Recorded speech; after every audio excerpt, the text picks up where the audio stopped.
இயேசுவின் அன்பு சகோதரமே, அக்டோபர் மாதம் 1ஆம் நாள் இன்று இயேசுவின் நாமத்தில் உங்களை வாழ்த்துகிறோம். ஆண்டவராகிய இயேசு கிறிஸ்துவின் அருளும் கடவுளின் அன்பும் தூய ஆவியாரின் நட்புறவும் உங்களோடு எந்நாளும் இருந்து பாதுகாப்பதாக. இதோ இன்று நமது தாயாம் திரு அவையோடு இணைந்து நாம் அனைவரும் குழந்தை இயேசுவின் புனித தெரேசா என்பவரை நினைவு கூறுகின்றோம். யார் இந்த குழந்தை இயேசுவின் புனித தெரேசா? அப்படி என்னதான் செய்துவிட்டார் தனது வாழ்க்கையில்? வாருங்கள் பார்ப்போம். புனித தெரேசா பிரான்ஸ் நாட்டில் அலேசான் என்னும் இடத்தில் கிபி 1873ஆம் ஆண்டு ஜனவரி திங்கள் 2ஆம் நாள் லூயிஸ் செலின் தம்பதியரின் 9வது குழந்தையாக பிறந்தார். தனது சிறு வயதிலேயே தன் தாயை இழந்தார். 15 வயது நிரம்பிய தெரேசா தம் இறை ஆர்வத்தால் திருத்தந்தையின் சிறப்பு அனுமதி பெற்று 1888ஆம் ஆண்டு ஏப்ரல் திங்கள் 9ஆம் நாள் கார்மேல் சபையில் சேர்ந்தார். தெரேசா கார்மேல் மடம் புகுந்த வேளையில் ஒரு புனிதையாக மாற வேண்டும் என்னும் தீர்க்கமான முடிவோடுதான் சென்றார்.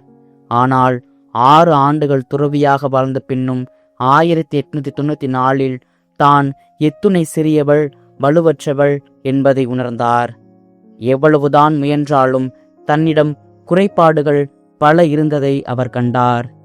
அளவற்ற அன்பு காட்ட அவருக்கு விருப்பமாயிருந்தாலும் அவரது சிறுமை அவரை மேற்கொண்டது. படிப்படியாக தன் சிறுமையே தன் வளர்ச்சிக்கு வழியாகும் என்றும் தன் சிறுமையில் கடவுளின் உதவியை நாடி செல்வதென்றும் முடிவு செய்தார்.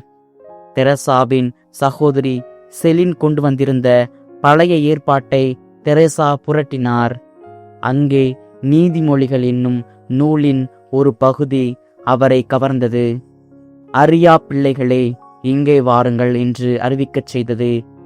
மதிக்கெட்டோருக்கு அழைப்பு விடுத்தது என்று கடவுளின் ஞானம் பற்றி அந்நூலில் வரும் பகுதி தெரசாவின் கண்களை திறந்தது.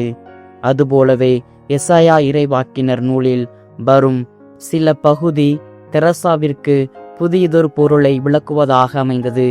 கடவுளின் வார்த்தையை விவிலியத்தில் கண்ட தெரேசா தனக்கு கடவுள் தரும் செய்தி என்னவென்று உணர்ந்தார். தன் சிறுமையிலும் வலுவின்மையும் ஒரு குறையல்ல, மாறாக அவற்றின் வழியாகவே இயேசு தன்னை புனித நிலையின் உச்சிக்கு இட்டுச் செல்வார் என்று அறிந்தார். எனவே உள்ளம் தளருவதற்கு மாறாக மகிழ்ச்சி அடைய வேண்டும். இது தெரசாவுக்கு ஓர் அற்புதமான கண்டுபிடிப்பாக அமைந்தது. 1895 பிப்ரவரி மாதத்திலிருந்து தான் எழுதிய மடல்களில் எல்லாம் தெரேசா தன் பெயருக்கு முன்னால் மிக சிறிய பாதை என்னும் அடைமொழியை இடத் தொடங்கினார். தன் குறைகளை வெல்வதற்கு தன் சொந்த சக்தி போதும் என்று தெரசா எண்ணவில்லை. மாறாக கடவுளிடத்தில் நம்பிக்கை வைத்து தன் கடமைகளை பொறுப்போடு ஆற்றி நற்செயல்கள் புரிந்து வாழ்ந்தால் அதுவே கடவுளின் விருப்பம் என்னும் உறுதிப்பாடு அவரிடம் இருந்தது.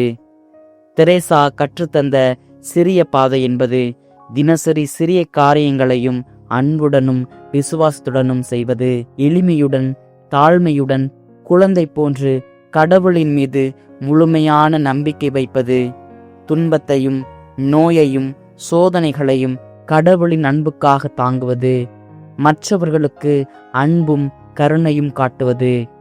இவ்வாறு சிறிய செயல்களையும் முழுமனதோடு முழுமையாக செய்த இவர் காச நோயால் மிகவும் வலியுடனும் துன்பத்துடனும் பாதிக்கப்பட்டார்.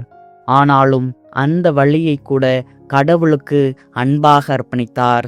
இவர் தன் வாழ்வில் சொன்ன முக்கியமான வார்த்தைகள் என்னவென்றால், என் பணி விண்ணகத்தில் தொடங்கும், நான் மலர்களை பூமியிலே பொழிவேன், இது உலகெங்கும் இயேசுவின் அன்பு இன்னும் வாழ்கிறது என்பதற்கு சாட்சி என்று அடிக்கடி கூறுவார்.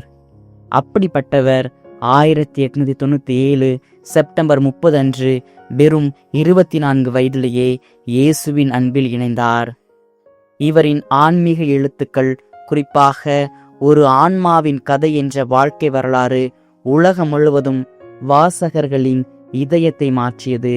இவ்வாறு சிறிய காரியங்களின் மூலம் பெரிய காரியங்களை செய்து பலருக்கும் நல்லதொரு எடுத்துக்காட்டான வாழ்வை வாழ்ந்த இப்புனிதரை கொண்டாடும் நாம் இவரை போல் சின்ன சிறிய செயல்கள் மூலம் இறைவனை மகிமைப்படுத்தி நல்ல கிறிஸ்தவர்களாய் வாழ இப்புனிதரின் பரிந்துரை ஜெபத்தை நாடி நாள்தோறும் நன்மை செய்வோம், இறையாசிர் பெறுவோம்.